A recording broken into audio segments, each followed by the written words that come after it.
moms, welcome back to Momestly Me. In today's segment of Humanizing Mom, we are talking to our friend Erika. Erika is somebody that both Melinda and I have known for quite a while. And when we first reached out to her about being a part of the project, she was actually very excited. So she's going to be sharing with us some of her thoughts and feelings about things that she dealt with postpartum with her daughter, who is 8 years old. So, hey, Erika. Hey, everybody. You can feel free to start wherever you'd like and whenever you're ready. We are ready for you. Okay. So the thing I struggled with the most right after I had my daughter was issues with childhood trauma resurfacing. I was sexually abused when I was 5 years old over the course of about a 1 year span. And it was by a family member. And so that kind of resurfaced right after I had my daughter. I think it was the first or second day, like after, I brought her home from the hospital, having to bathe her, cleaning her, vagina properly, having to wipe it when I changed her diaper. It just felt very unnatural and very uncomfortable for me. And it was even more of an issue because you always hear people telling you when you're pregnant, oh, your instincts are going to kick in and it's going to come naturally for you. Right. But that part did not for me. Mm-hmm. But breastfeeding was the worst for me. And as crazy as it sounds, it was kind of almost traumatic for me in a sense. I just felt like people were looking at me weird. I felt dirty. I felt disgusting doing it. And it just kind of felt like it was almost incest. For me.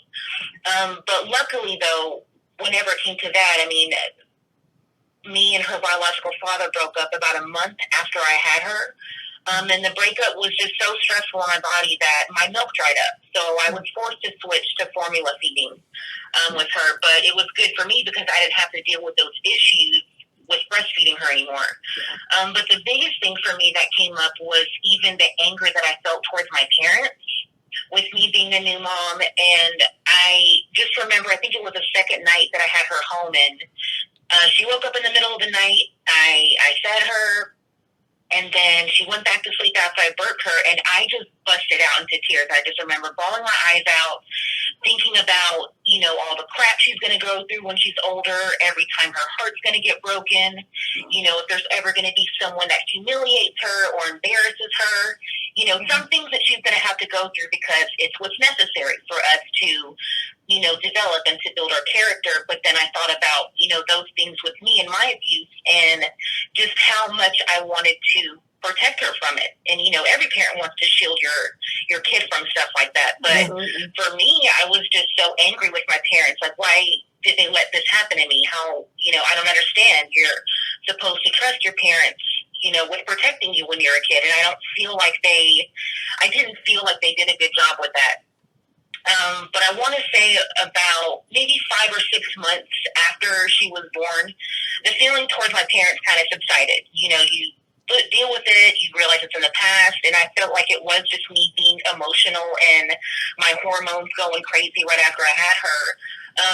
But as far as now, it's not really a problem, I guess, because she's not a baby anymore. She's able to bathe herself. She's able to go to the bathroom by herself and all that stuff. But she does know about, my childhood and what happened to me as far as that abuse.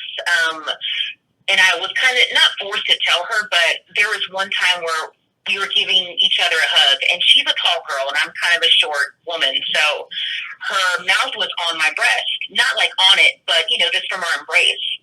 And I kind of pulled away from her a little bit. I was like, okay, baby, that's enough. And she was like, why do you act like that? And that's when I told her about it. And I told her, I was like, so if you think that I'm pushing you away, I'm not. This is just me, and this is how I deal with this because, I never did get counseling for something like that. But this is why I react this way, in certain situations. And so now she's understanding. Like, now she gets it, and she knows, like, my comfort zone, and she's able to, work with that, I guess, with me. But me and my husband are talking about having a second kid now in a couple of years.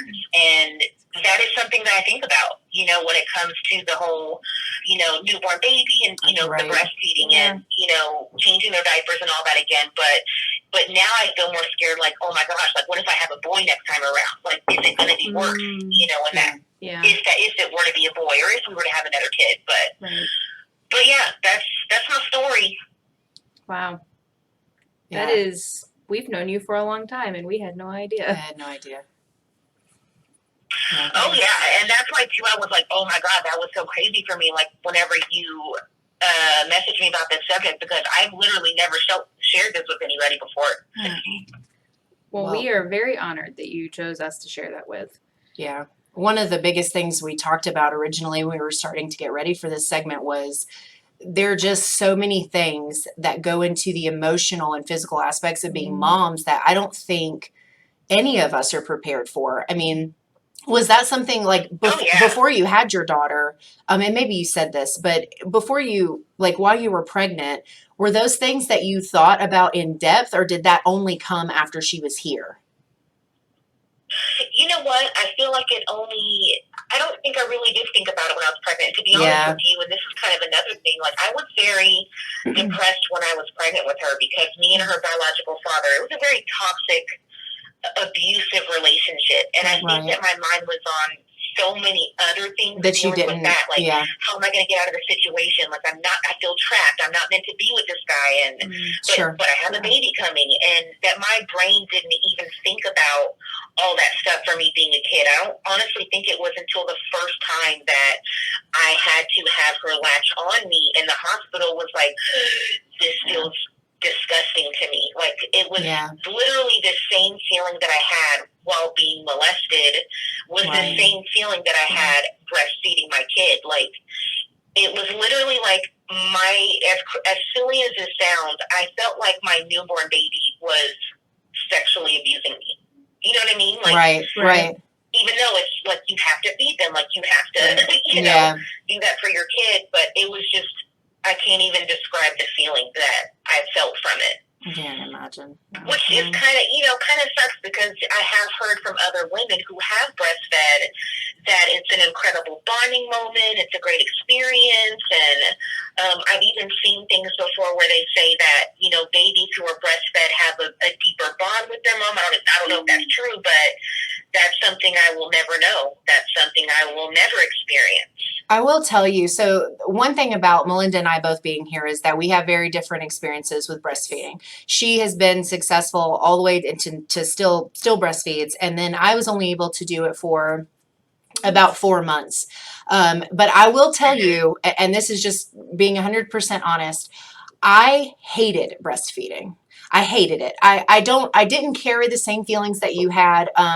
But I will tell you that I hated it. It was, I didn't get, like a lot of people talk about, oh, you know, when you breastfeed, it feels good. You get all these good endorphins and you feel like you're bonding. I never felt any of that. You're feeding your child. I felt like, and I felt so weird for feeling those things because I was like, you know, breastfeeding is supposed to be natural and you're supposed to, like you said, you know, your motherly instincts are supposed to kick in and you're supposed to want to do these things. And it's a part of me was sad because I stopped breastfeeding because my milk stopped coming in after I had a surgery. And so after that happened, I was like, a very small part of me was like really sad. I wanted to be able to breastfeed till at least a year. That was my goal. And I wasn't able to anymore. And I kind of felt like a bit of a letdown to him because I know how good it's supposed to be. Yeah. And then the other more prominent part of that percentage was so relieved that I didn't have to do it anymore. That I could literally tell people, oh, I can't breastfeed, because that's easier than telling people that you don't want to. Well, and also, it was when her milk started to slow down, the production started to slow down. Yeah. I remember having conversations and she was just really stressed out. Like, sad about it a little bit, but more, it was just stressing out even more. Yeah. So, like, that's not where it's not, I've had a very positive experience. Yeah. Which is great. Yeah. And my daughter is 12 and a half months old now. So she's doesn't appear to want to stop, which we'll see how long that goes. But the stress is not worth it. If it stresses you out, if it doesn't make you happy, like sure, there's good things, but those things are also, there are formulas that have things that have like DHA and the fish oil and the things that are very similar to breast milk that you can now get in formula form. And so you should never Yeah. feel bad about that you can't do it. And if it is something that it's easier for you to not do it, that's okay. Yeah. I mean, if you Like- know, if you talked Yeah. about like having Yeah. another, like, Yeah. I mean, I know, so I have another mom friend that had a horrible experience. Her first time, it turned into postpartum depression. It turned into all these other things, and it was a horrible experience for months and months and months. Yep. And she decided when she got pregnant with her second, she was like, not even going to try, because she Yep. deemed that it wasn't worth it, and it's not. Because as far as the bond goes, you can still do skin to skin. Absolutely. I mean, I was only able to do 4 months, and Oliver is not any different relationship wise to me than Melinda's daughter is to her. Yep. There's no difference. Mhm. So, but I think I know what you feel and what you are thinking in the terms of like, you're supposed to be able to do this thing, you're supposed to want to be able to, and it's hard because Yeah. you probably felt like you had nobody you could even talk to about that. Oh no. Yeah, like, what are you saying? saying? I've never shared that with anybody With before. Yeah. Yeah. And that makes it harder because then Yeah. you're just dealing with your thoughts yourself while trying to be a good mom. Yeah. That makes it hard. Yeah. Yeah. It definitely does. But man, really appreciate your honesty with us. Like, Yeah. it's really amazing that you're willing to share that, because I'm sure there are other moms out there who have been in, maybe not age-wise, but have been in that situation. Yeah. And I bet they also don't have anybody to talk to, which is one of the reasons that we wanted to do this Momestly Me channel. Right. Is for people like you, because you need somebody to, I'm not going to cry. You need somebody to connect with who I'm glad I'm not the only one myself tearing up for No, I started getting that way about like the very beginning of your story. I was like, get it together. So. Yeah. But you need somebody to connect with that you can connect with, that kind of I don't want to call it an issue, but that situation, those Yeah. feelings, it's you need somebody that you can relate to with that. And I'm sure there will be moms that hear your story and will have just relief or validation Yeah. that they're not crazy, that other people like them exist. It's okay to feel like that. Yeah. Absolutely. Well, and I think women, especially like we're kind of getting better in this place in society where like women are finally okay with the idea of not breastfeeding, but it Right. still like seems like such a controversial thing. It's like, oh, why didn't you want to feed your, but it's like no one understands what you're feeling or what you're dealing with your child. I mean, in any circumstance, but breastfeeding, first of all, it takes a lot of time, a lot of commitment, a lot of energy. And I mean, honestly, it makes more sense to not want to do it. And if I'm being honest, but I feel like you're just you're always in this place where you feel like you can't tell people you don't want to do it. I didn't tell, there were only 3 people that I told, other than my husband, that I hated it. Because I knew that if I told people that, there would be this like judgment, or they're looking at this look in their eye like, well, why wouldn't you want to do that? It's better than formula. Really? Because my son was on formula most of his first year and he hasn't been sick yet. So, Just fine. Yeah. it's weird. And the other side of it is they don't know. No, yeah. They don't know Yeah. what is going on with that mom.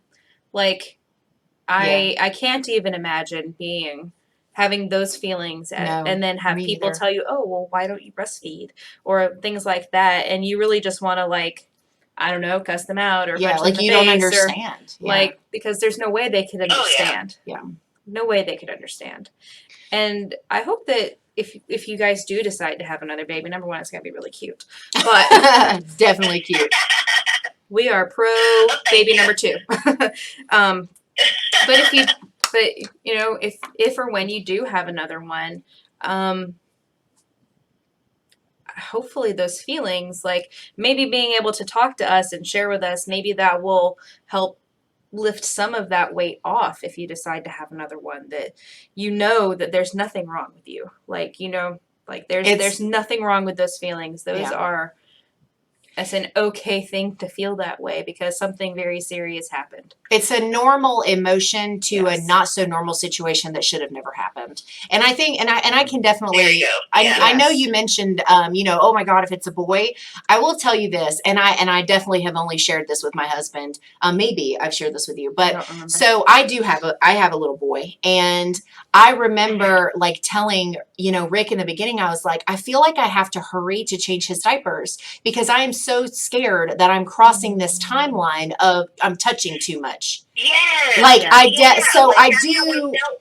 yeah, because Gotcha. and it's not because I'm a pedophile. It's because I just don't ever want to make my son feel like, I mean, even little, they pick up on stuff. They do. But like, I just always had this inner thing of like, okay, hurry up and clean him really quick. And then it's not crossing any lines. But I had a weird fear of that too. Right. And I didn't have a girl, so I can't relate in that way. But I mean, but with a boy, sometimes, especially with really bad diapers, you have to clean everything and hold things to clean them. And it's a nightmare. And I still, sometimes I'm like, ugh, because now he's at the age where he laughs sometimes. And I'm like, no, no, no. It gives me so much anxiety because I'm Yeah. like, you've got the rest of your Yeah. life to think this is awesome. Not right now, not with mommy. Like, it's just Right. weird. Yeah. And I've never heard that from another mom. I've never had that discussion before, but I can definitely relate from the boy sense because I was really worried, like if I wipe him too long, what is that threshold of, okay, now it's creepy. Right. It's weird. Like, Yes. yeah. I get that. Yeah. And I don't know that I experienced that with Aria. Yeah. I also don't know if my husband, I don't know if he experienced that with her or not. But Yeah. I think it's also weird. But I know what you're saying too, because Yeah. even my dad. Sorry, I didn't mean to cut No, you no, off. no, go you're ahead. just fine. But like even my dad, and I even hate to say this, but sexual abuse. I'm one of those people. I believe in generational curses. Yeah. I really do believe that there's certain things that if you don't take care of, that they do get passed down to your children. Sure. And even my dad, he has been abused as a child, and he told me. I remember when I was 13 years old, when I was a teenager, and I remember I used to always question like how my dad felt about me, if like he loved me, or he was not a very affectionate person growing up with me. Okay. And he told me that he was like that because he was abused when he was a kid, and he was like, I always felt like people were looking at me. Right. I felt like people were watching me. Like I felt uncomfortable, like giving you a hug or a kiss on the cheek. He's like, I just felt like I was hurting you in a way. So I do feel like that is, something that people that have that childhood trauma like that deal with. But I think that's interesting too to come from your point of view, with that and how you are with your son. Yeah. It's like I said, I still, the dad part got to me. Sorry. I think with him, I've gotten better about it because I know that I love him with everything that I am and that I would never do anything to hurt him or cause him trauma. And I dare somebody to ever, like, it would not be good. But I think that, I think instead of just getting over it, because I don't think there's like an answer. Like you can't just say, oh, well, you shouldn't feel that way. And then, Right. all of a sudden you don't feel that way. That's not reality. I think what I've just Right. done is I think talking to Rick about it, I think that helped because not keeping it to myself, I think is kind of the big thing with that. It's like, I told him, I was like, God, do you ever think about that? Like, do you ever feel weird when you change him? And he's a boy. So he's like, no, he doesn't. So, but I was like, I do sometimes, like, I just worry about like, if I'm ever changing him in public, like, is there people watching or overthinking? Am I going to be picked up by a cop when I get to the, there's just all these things. And it's things that they seem so irrational, but they're kind of not. Yeah, Like, if you think about like the society that we yeah, live in exactly. right That's what I was now, gonna say. Yeah. And like 8 years ago was different, but at the same time it wasn't. It just wasn't. Yeah. These things happened, obviously, and it just wasn't there wasn't social media to talk about it, and there wasn't.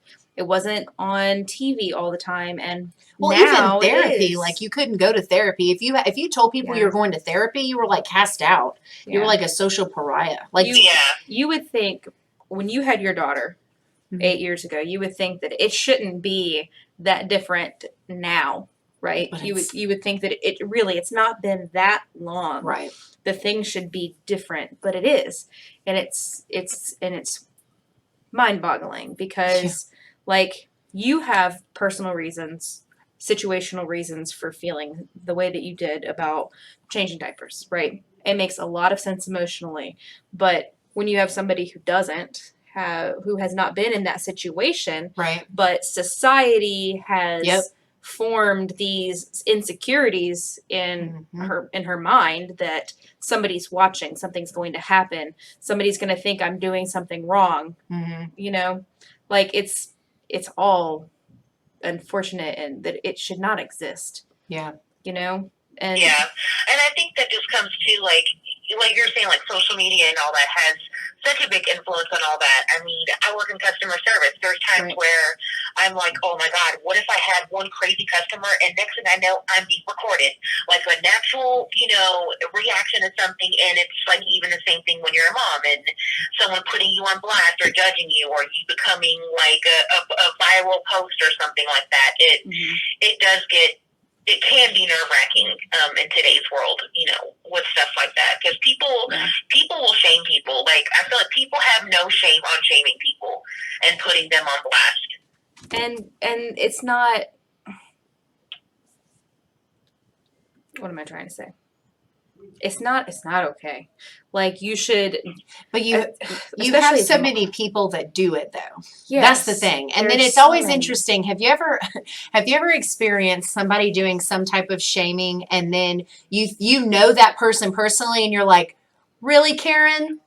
Like, really? You're upset at me because I got a tattoo, but you have 2 kids that got taken from you. Like, real, like, it's just interesting. The people who choose to say these things, situation. but you know what I'm saying? It's like, it's like the people who always have those opinions are either super, super bored and don't have anything else to do, or they're in worse situations or they've done worse. Yeah. And I think that's crazy because I actually just said this to a coworker this past week. I told her, I said, women are so busy tearing each other down that we cannot build unity. How many conversations do you hear about women trash mouthing other women about the way they look or how they do things instead of building them up? Oh, you're trying to lose weight? You still look pregnant. Instead of saying, oh, good, let me know if you need an accountability partner. Like, there's just ways to boost each other up and help each other, but we're so busy trying to come up with why we think somebody's doing something and why we think it's wrong. Yeah. And that's super frustrating. Yeah. It's very frustrating. It's very frustrating. And especially women used to, they say it takes a village, but where's our village? Well, we don't have a village anymore. Well, but or the people who are a part of your village are so determined to burn your house down that you can't, you don't have any support. Yes. Like, it's like, that's one of the things that we hope to do is we hope to create a sustainable village.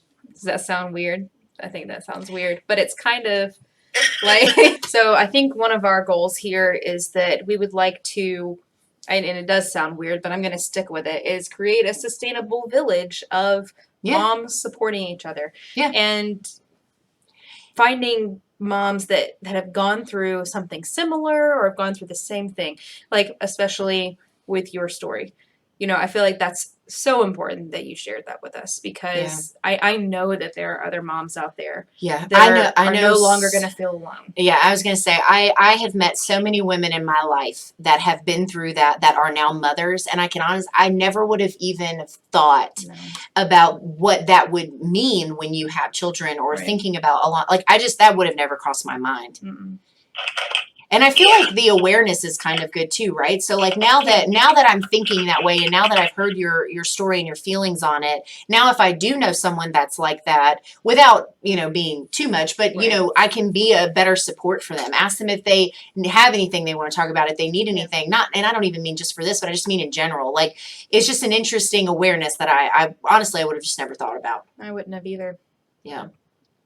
Like, we're aware that those things happen. I feel a lot better. Thank you. Oh, thank you. Because, I mean, Momestly, you're amazing. I was gonna say you're one Like- of the strongest, best moms I've known. That was why Absolutely. you were one of the first people we wanted to ask. Yes. I mean, and even like, you know, you shared your post, and I won't go too much into detail because this is private life, but you know, you shared a post recently about your husband and your daughter, and you know, that post, I was just like, I mean, that's always just been her dad. Like, you know, I just was thinking like they have such a strong family bond between the three of them.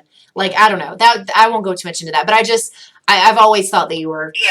Oh no, it's okay. I'm totally open about you know talking about him being her stepdad and her biological dad essentially not being anywhere involved in her life. Right. So, yeah, I'm totally fine with talking about and that. I've seen, I mean, and even before, you know, when we all worked together, I mean, we saw pictures and the videos of them together and the things he did with her, and just, I mean, it's just like, I feel like, and then even, and especially with you, I mean, we know how you are about your daughter and how much you love her, and it's seeing you with her or seeing those pictures and those moments, it's like, I would never know that you had any doubts. I don't think I knew in the beginning. When I first met you, I don't think I knew that your boyfriend wasn't her dad. Yeah. I don't think I knew that. Yeah. Really? I don't think I did either. I think it took a little bit. It was several months before I realized that, and that's only because I probably heard you talking to somebody else about something to do with her dad. Yeah. Like, I had no idea because I had heard you talk about them together or seen pictures. You guys were a have family. been together for a long time. Yeah. Yeah. Like, how old was she when you guys started dating? She was, so she was 3 weeks old to the day when me and her biological father broke up. Okay. And then we were, I think 6 months, and it was so crazy too because I didn't even plan. I planned on being single for years before. Right. Like I literally never thought I would have gotten into another relationship because I'm not someone that needs to be with somebody to feel complete or however you want to put it. But we started dating. I think, and we moved very very slowly. We started dating when she was 6 months. I don't think. We moved in with each other, I think, after 2 years of being together. I think she called him dad when she was, 3.5 for the first time. Okay. And their relationship, I mean, he literally went from being so awkward holding her. Like, I remember the first time he ever held her. He literally held her away from his body, like up in the air. Like, it was so weird. Right. And now it's like I even remember the first time when she found out that he was her stepdad. Like my daughter literally found out when she was 5 years old that he's her stepdad and not her biological dad. And she was in shock. Like she could not believe it because no one can tell her like that's her stepdad. She does not see him that way. And their relationship is amazing. And it's so weird. Like there's times where we all go through moments where we question our ability to mom, you know, the right way or, what we're doing. Is this right? Is this wrong? We don't always have the answers for everything, but there's times where I'm like, oh my God, he's a better parent than I am because he's so amazing with her. Right. It's crazy. It's so crazy. That's awesome though. Yeah. And I think you're just, I mean, at the risk of sounding hokey, right? But like, I feel like your strength in everything that you've been through, in all honesty, is probably shaped why you're such a great mom. Mm-hmm. Because like you said, you went through those feelings where you talked about like, feeling like your parents kind of failed you in protection. And that has kind of maybe amplified like the things that you choose to pay attention to or just how you are in general. Because I can tell you, my stepmom is my mom. That's who raised me with my dad. And watching I can't say this word, the show that was my biological mother and the way that she was as a mother and seeing what it did to all three of her kids, I there were nights where like when I was pregnant, I would hold my belly and promise Oliver with everything in me that I would never do the things to him that she had done to me, that I would never abandon him. I would never make him question for a second that he wasn't my world. And I think that having been through those experiences in my past and how I was brought up with my biological mother, I think that has made me the mother that I am. I mean, and don't get me wrong, I'm still very early in the game. My son's only a year, but I can already tell I am just so much more receptive to him as a human being, as my son, than my mother was likely ever with me because everything else was so much more important. And I think that like that's kind of like the phoenix from the ash, right? It's like, you know, you had to deal with these things and you went through these things, and the only positive light to it is that now you have this daughter that you love and would give anything for, you know, and that's kind of how I feel, at least in terms of what I went through when I was a kid. Not that it's quite the same, because it's obviously not, but I mean, my dad had to pick me up from kindergarten because my mother, who wanted custody of me so bad, just forgot, you know, like, because she was laid up and high. So like there were things that I remember that when I became an adult, I was like, oh, that's what was going on. And it just shaped who I am as a mom. It changed my entire perspective on carrying a life, raising a child. Like, it just changed everything for me. Yeah. It's a lot of emotional stuff. I'm sorry. It is. It is. I need to breathe for a second. Hey moms, thanks for stopping by and checking out this installment of Humanizing Moms. If you like what we're doing, let us know by hitting the like button or commenting below. To check out more of the series, make sure you subscribe to our channel and hit the bell to get notified when the next installment is up. Thanks again for stopping by, and we'll see you next time.